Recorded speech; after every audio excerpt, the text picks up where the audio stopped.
Hey toi derrière ton écran qui aime les sujets sur la WWE, n'hésite pas à t'abonner à la chaîne de W Live France en activant les notifications pour ne rater aucune vidéo. Bisous.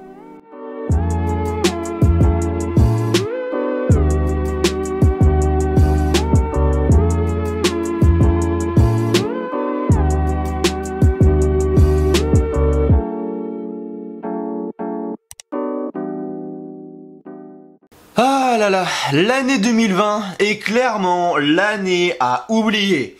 Coronavirus qui met le monde entier à l'arrêt. Le décès de George Floyd aux États-Unis qui actuellement crée énormément d'émeutes aux États-Unis ou même également dans le monde entier suite à cette histoire. Ce qui est totalement compréhensible. Maintenant on va plus se passer dans la partie humour.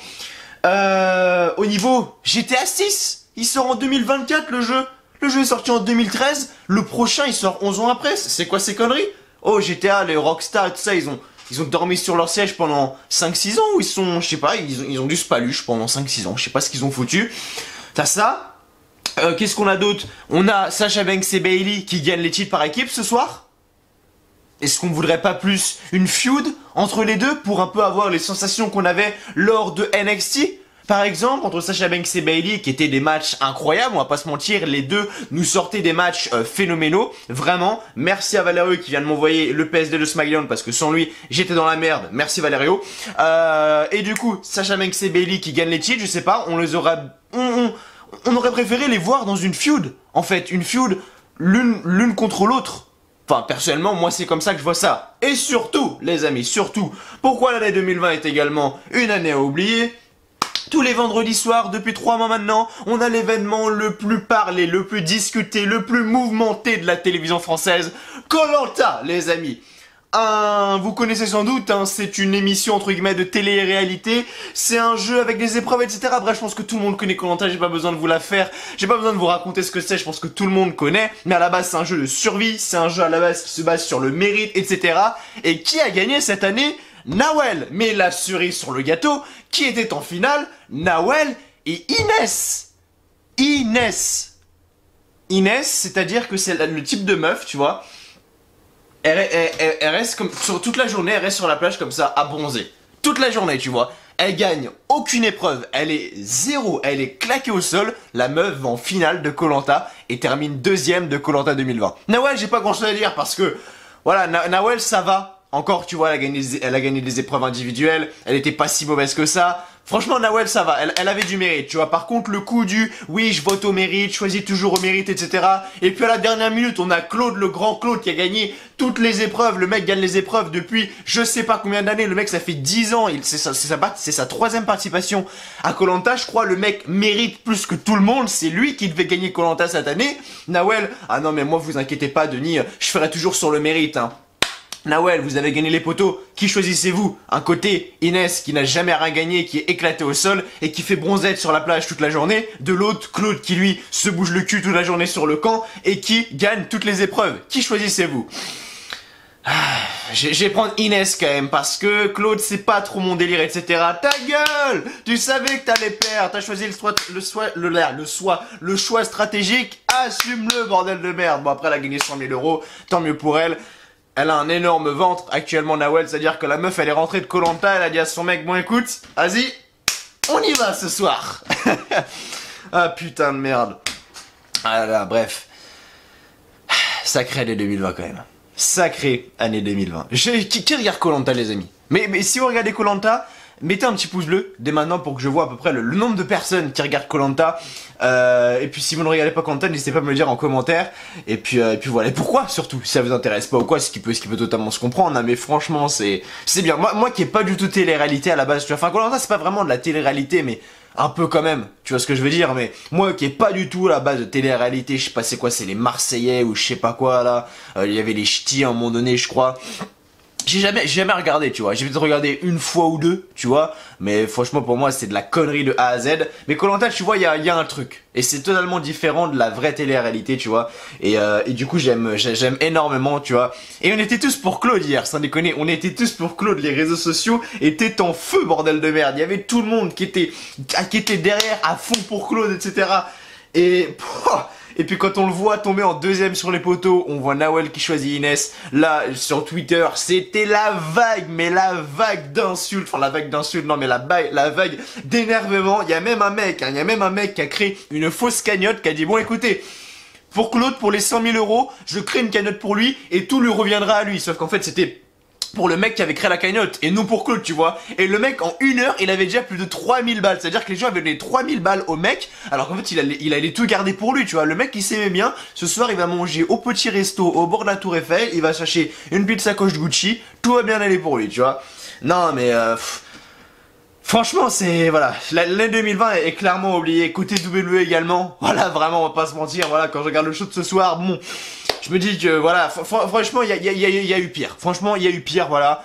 Maintenant, le show était loin d'être bon, vraiment, c'était un SmackDown, quoi. SmackDown ne m'a clairement pas manqué, tu vois. SmackDown ne m'a clairement pas manqué. Heureusement qu'il y avait le Miz et Morrison ce soir qui était là un petit peu pour nous divertir tout de même, hein. Qu'est-ce qu'on devait avoir ce soir? On devait avoir le match que j'attendais tant pour savoir qui allait en fera être champion intercontinental. Putain de merde entre AJ Styles et Daniel Bryan. Est-ce qu'on a eu la réponse? Non. Alors ça me casse les couilles, j'ai mes cheveux dans les yeux qui me rendent dingue. Voilà, pose-toi et ne bouge plus s'il te plaît.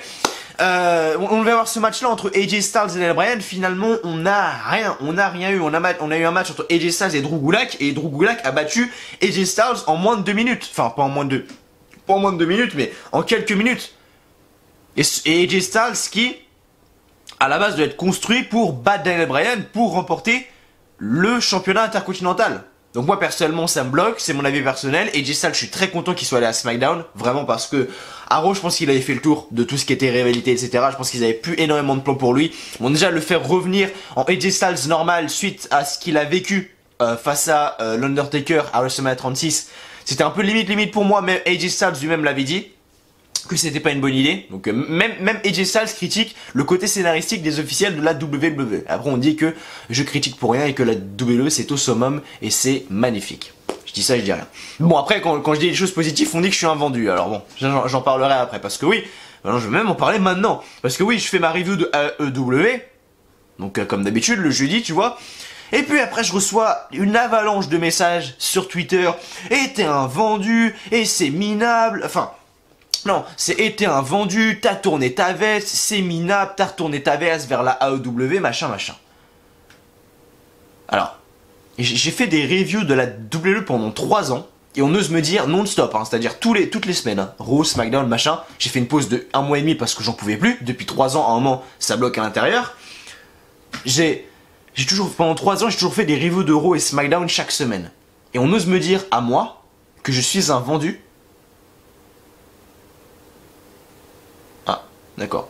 C'est faux parce que quand je critiquais la VE, tu vois, on me disait toujours t'es négatif, tu critiques et machin tout ça. Par contre, quand je dis tu positif d'un show AEW qui est incroyable, t'es un vendu, machin.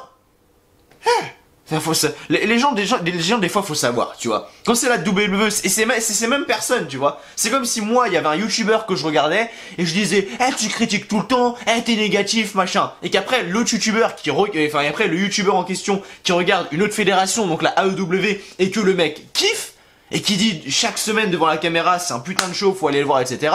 Je vais lui dire mais t'es un vendu, tu fais que de dire des choses positives. Ça n'a aucun sens, putain. Je me demande, les gens des fois leur cerveau, je me demande s'il fonctionne, sans déconner. Enfin bref. Et c'est fou quand même, et je me dis que voilà, faut pas comprendre. Vraiment, faut pas comprendre. C'est pour ça les gens qui se lancent sur YouTube, ou même dans le monde d'internet, le monde des vidéos ou quoi, si vous recevez des critiques ou quoi, franchement ne les prenez pas en compte parce que c'est tellement illogique, vraiment. Et les gens seront toujours là pour vous casser les couilles. Bref. Et du coup voilà, enfin bref. Et juste de soir, SmackDown confirme ce que je dis, putain de merde. On peut pas me dire que mais qui peut me dire que SmackDown est bon? Et allez-y, si vous voulez me dire que SmackDown est bon, mais dites-moi pourquoi. J'ai pas regardé depuis 1 mois et demi. Là, c'est le premier SmackDown que je regarde depuis 1 mois et demi. Mais franchement, ça m'a pas manqué. Ça m'a pas manqué. Et s'il y a une seule personne qui peut me dire Mathieu, le show a été bon parce que ceci, cela, mais vas-y mon pote, dis-moi pourquoi il était bon. Et fais-moi ouvrir les yeux et peut-être que je me dirais ah oui merde, le show était bon, et j'avoue je me suis trompé. La caméra va couper dans quelques secondes je pense, donc ne vous inquiétez pas s'il y a un petit cut dégueulasse, c'est normal. J'ai 2 batteries à la base sur ma caméra, la première en train de charger, la deuxième n'a plus de batterie. Bon voilà, à mon avis ça va être un peu complexe, mais bref. Ouais, on va la finir cette revue de SmackDown, on va la finir. Je sais que ça fait plaisir à énormément de monde aujourd'hui d'être avec moi sur la review de SmackDown. Donc voilà, merci à vous de m'avoir rejoint encore une fois. Donc du coup, qu'est-ce qu'on a eu ce soir? Qu'est-ce qu'on a eu ce soir? Qu'est-ce qui a été bon? Qu'est-ce qui a été inintéressant? Pour moi, le meilleur moment de ce SmackDown, ça a été les moments avec le Miz et Morrison. Vraiment, le Miz et Morrison ont été vraiment très divertissants ce soir avec cette histoire de la voiture de Braun Strowman. C'est-à-dire que on a le Miz et Morrison, tu vois, qui sont planqués sur le parking dans une camionnette. Tu vois, une petite camionnette blanche, machin. Et ils ont plusieurs écrans. Les écrans de la caméra du parking, les écrans de la caméra à l'intérieur des coulisses. Et les mecs, en fait, on a Braun Strowman qui arrive, tu vois. Et en fait, ils appuient à chaque fois sur un bouton. Et il y a toujours une couille qui se passe. Par exemple, à un moment ce soir, Braun Strowman est en interview avec Kayla Braxton. Tu vois, celle qui fait les interviews, tout simplement. Et justement, on a le Miz et Morrison qui voient sur l'écran que, eh bien, Braun Strowman est en interview avec Kayla Braxton. Ils appuient sur le bouton et t'as de la peinture verte qui descend sur la gueule de Kayla Braxton. Elle en a partout, il y en a sur la barbe de Braun Strowman. Braun Strowman, il pète un câble, sans déconner. Un moment, et ça, c'était vraiment le meilleur moment. Je veux dire, quand ils sortent, tu vois, ils voient la voiture de Braun Strowman. Braun Strowman, il a pas une Clio de merde que tu vois, hein. Non, c'est vraiment THE voiture, tu vois, c'est belle voiture. J'ai pas vu la marque que c'était, mais c'était vraiment une putain de voiture, tu vois.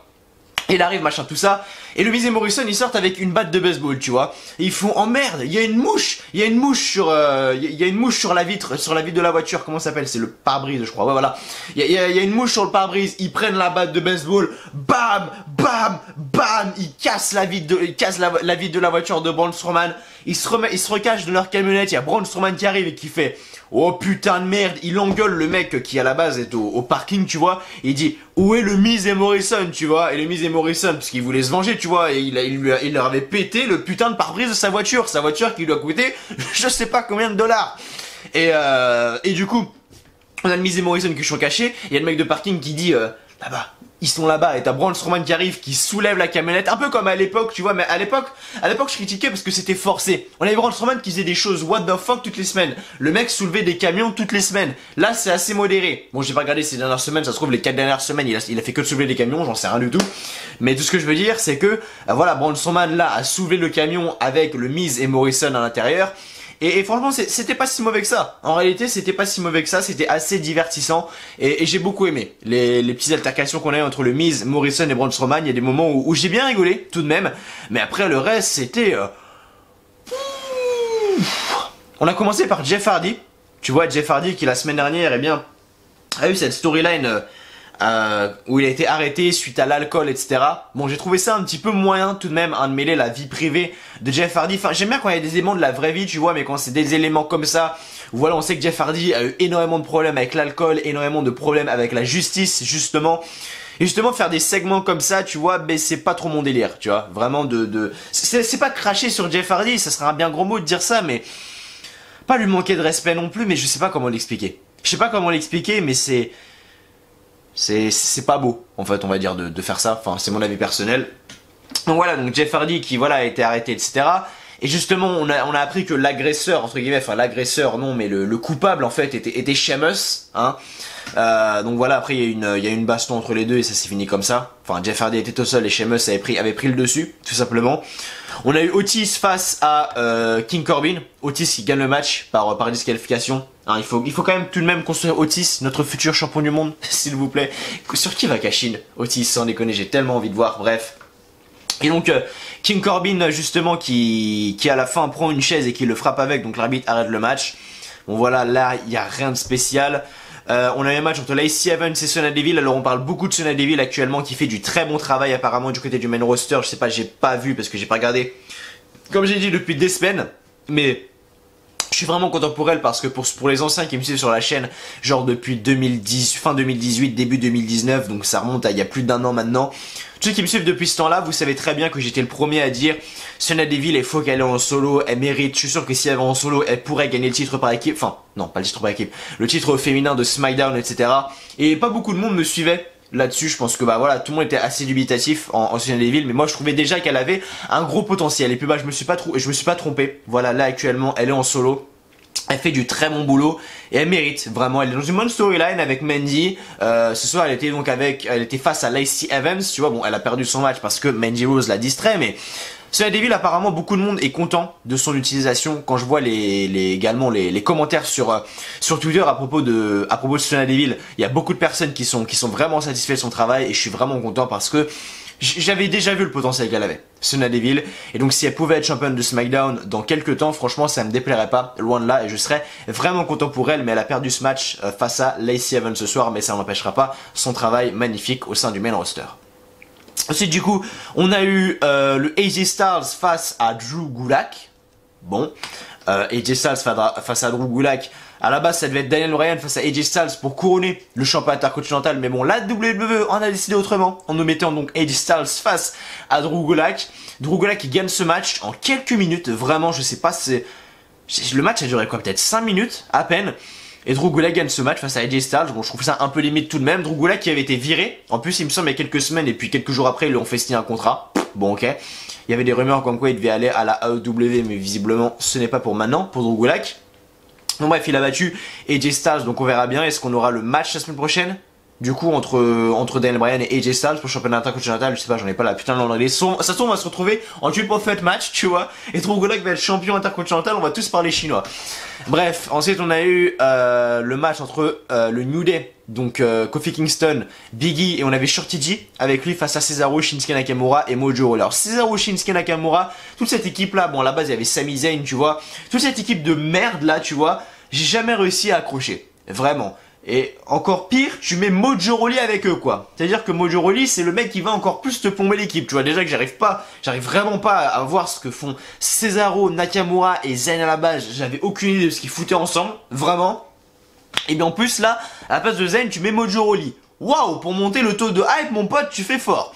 Donc le New Day qui gagne ce match malgré tout face à Cesaro, Shinsuke Nakamura et Mojo Rawley. Donc le New Day et Shorty G, j'ai oublié de le préciser. Donc voilà. Rien de spécial juste ici. Et enfin du coup dernier match de la soirée entre Sasha Banks et Bayley face aux championnes, donc Alexa Bliss et Nikki Cross, les championnes par équipe féminine, du coup qui perdent ce match, et donc Sasha Banks et Bayley qui sont nouvelles championnes. C'est pas que ça me déçoit cette décision, en fait c'est déjà la fin de match. Vraiment le match en soi était pas si mauvais que ça, mais justement ça méritait une meilleure fin. Là c'était un espèce de... Donc voilà, la caméra a coupé, c'est ce que je disais. Donc bref, c'est la fin de match qui m'a déçu. En fait, où on a bien Sasha Banks qui fait un roll-up à Nikki Cross qui renverse, Sasha Banks qui renverse encore une fois, et boum, fin du match, tu vois. C'est la fin, en fait, qui m'a gêné. C'est la fin qui m'a un petit peu gêné. Après, voilà, Sasha Banks et Bayley qui sont nouvelles championnes, à voir ce qu'elles vont faire avec. Ça a été les premières championnes féminines, les deux, hein, t'as l'impression que t'es encore en 2018, tu vois. Non, 2019, pardon. T'as l'impression que t'es encore Elimination Chamber 2019. Et si ça n'a pas marché une fois, ben pourquoi est-ce que ça remarcherait? En fait, je sais pas. Donc, à voir ce qu'ils vont faire avec les titres féminins. J'aimerais bien une feud entre Sasha Banks et Bayley face, iconique, ça me plairait énormément. Mais du coup, voilà, on verra bien. On verra bien du coup vers quoi vont s'orienter Sasha Banks et Bayley qui sont donc les nouvelles championnes par équipe. Excusez-moi. Bref. Donc les amis, merci à vous de m'avoir rejoint aujourd'hui sur cette review de SmackDown. J'espère qu'elle vous plaît. Si c'est le cas comme d'habitude, n'oubliez pas de mettre un petit like, un petit pouce bleu qui fait toujours extrêmement plaisir, de vous abonner à la chaîne WLive France si vous êtes nouveau et d'activer la petite cloche des notifications si vous ne l'avez toujours pas fait, et mettre un petit commentaire en dessous de cette vidéo pour me dire bien ce que vous avez pensé du show, ce que vous aimez actuellement sur la vidéo, ce que vous n'aimez pas sur la vidéo pour que je puisse m'améliorer bien évidemment. Merci à vous, on est parti tout de suite pour les résultats de SmackDown du 5 juin 2020. C'est parti, let's go! Donc SmackDown du 5 juin 2020 en direct de Orlando Performance Center comme d'habitude. Les commentateurs étaient Michael Cole et Corey Graves pour SmackDown les amis. Donc le show s'est ouvert avec Michael Cole qui nous a dit que Elias était blessé et qui avait donc les côtes cassées et les pectoraux déchirés. Il peut être absent pendant de longs mois, donc voilà. Si c'est une storyline, bah voilà, bonnes vacances à Elias. Et si c'est pas une storyline, eh bien je lui souhaite un bon rétablissement, tout simplement. Donc, on commence le show avec Jeff Hardy qui arrive sur le ring et dit qu'il aimerait remercier la WWE et Fox pour lui donner ce moment. La semaine dernière, les fans ont été témoins de quelque chose de dangereux. Elias a souffert de blessures graves, mais ça aurait pu être pire. Un témoin est venu dire que le coupable avait les cheveux rouges et une barbe rouge. Alors, rouge, non, cheveux roux et une barbe rousse, ça serait mieux, mais bref. Il était libre de partir et voulait revenir car il savait qui c'était. Sheamus arrive sur la scène. Sheamus lui dit d'arrêter d'accuser les autres pour ses problèmes. Pourquoi n'admet-il pas ses erreurs? Il accuse toujours quelqu'un d'autre. Qu'il soit un homme et admette ce qu'il a fait. Il n'est pas un homme, c'est un drogué.